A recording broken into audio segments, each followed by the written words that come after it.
how did you connect with the source? I got into journalism because when I was 12, I realized I wanted to do something in rap and do that for my job for the rest of my life.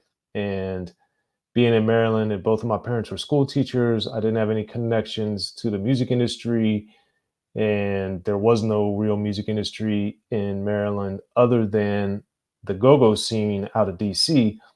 But I liked rap more. And even with go-go, there weren't, I was 12 years old when I was having these thoughts. So I was like, I got to figure out how to get involved in the business.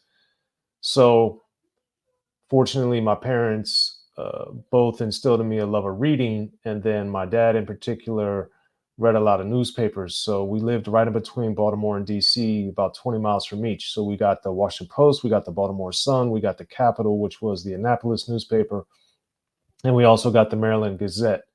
And then because of where we lived, we got the Baltimore TV channels and the Washington, D.C. TV channels. So I had a lot of access to news and to information. And I just remember, like, man, these reporters, they're going all over the place. They're talking to everybody. They're doing a lot of stuff. This is pretty cool. And then when I got to college, I noticed that, well, also my parents, when I was in high school, had gotten me a subscription to The Source as a Christmas or a birthday gift. I don't remember which one or both or what have you, but they got me a subscription to The Source. And then the Washington Post, thankfully for me, for some reason, covered a lot of rap, like a lot. And so my dad would read a newspaper before he went to work in the morning. So he would like set aside the articles for me, or if he read something later, he'd make sure, hey, Soren, did you see this article on Ice Cube in the Washington Post, or Professor Griff or Easy E or whoever it was, or this album review of Compton's Most Wanted? And I was like, oh man, thanks, Dad. But I was reading all this stuff and my dad was giving it to me. So I knew there were people that wrote about rap for a job. And that's where I was like, oh. So when I got to college, I went to Xavier University in Cincinnati, Ohio, and their newspaper is called the Newswire. So I went to the Newswire office one day and I was like, hey, I noticed you guys don't write about rap. Is that something I could do for y'all? And they were like, sure, you can review rap, but do some plays first. So I went to one play and I reviewed it for them. And I was like, okay, can I write about rap now? And they were like, sure. But what I also didn't know and what they didn't tell me is when I wrote that first review, they had a budget. And so anybody who wrote an article got $5. Now, of course, even back then, $5 wasn't a lot, but it put the light bulb on in my head like, wait a minute, I could really get paid to write. So if I'm getting $5 from my school newspaper, imagine if I wrote for the Source or the Washington Post or one of these big places, maybe this could be my job. And then I just went all in. Obviously, I had to balance being a full-time student, but my freshman year of college is when I really went hard on it. When I was 19, I had my first articles published. And man, I just, I looked at all the magazine addresses and I sent my articles.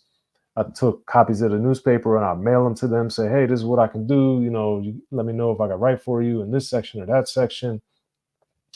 And just grew from there, man, because I was hitting every magazine, they didn't respond to me in a month. I waited another month and I'd send them another one. So I was relentless, just trying to get in the game, man.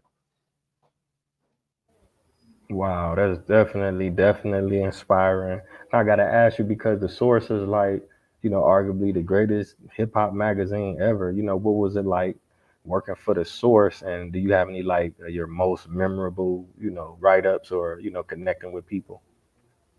Well, for the Source, it was amazing because when I was in Cincinnati, I wrote for Everybody's News, which was the independent weekly newspaper in Cincinnati at the time. So if you're in DC, Maryland, watching this is like a city paper type of thing, or if you're in New York, it's like the Village Voice, or if you're in LA, it was like LA Weekly, but it was called Everybody's News. So I wrote for that. I did a profile on this DJ named DJ ICD, who was one of the prominent rap hip hop DJs in the Cincinnati area.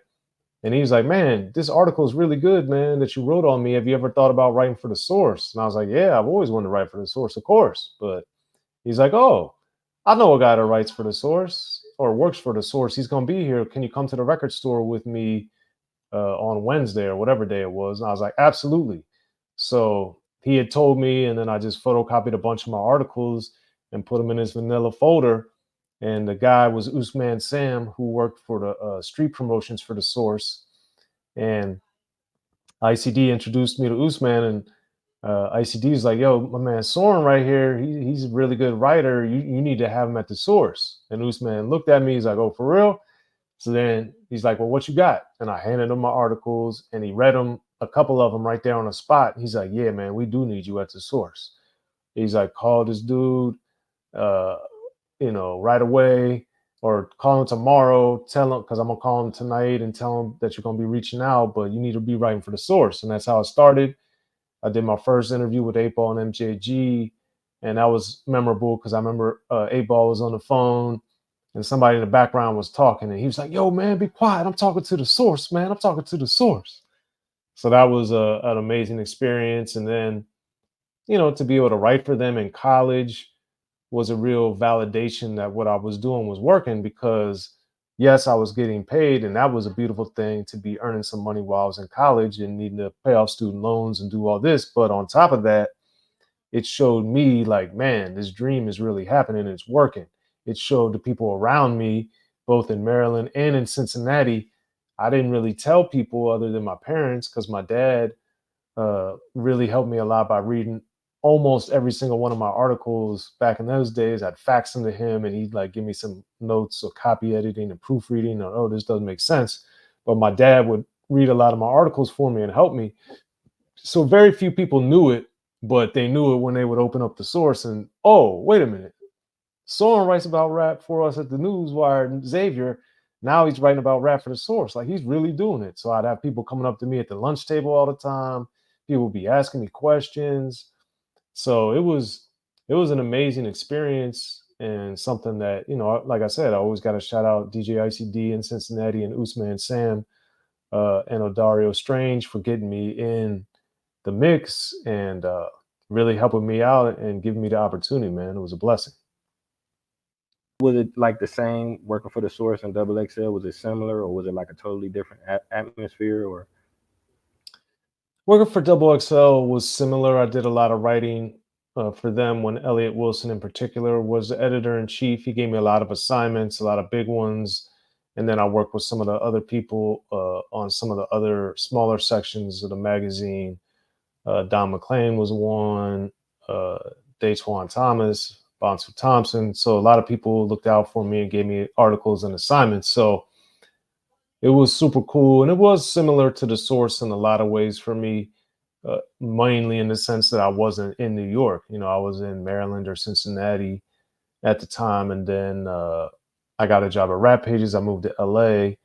And then after Rap Pages folded, then I started back writing for the Source and Double XL again. So it was all cool and, very similar, but it was, one of the most exciting things for me was to interact and talk to the artists, and then, see my writing progress and just get into as many magazines as I could and try to do the best job I could at presenting rap in a lot of different ways and highlighting and showcasing some of these artists. So it was a great, great experience, man.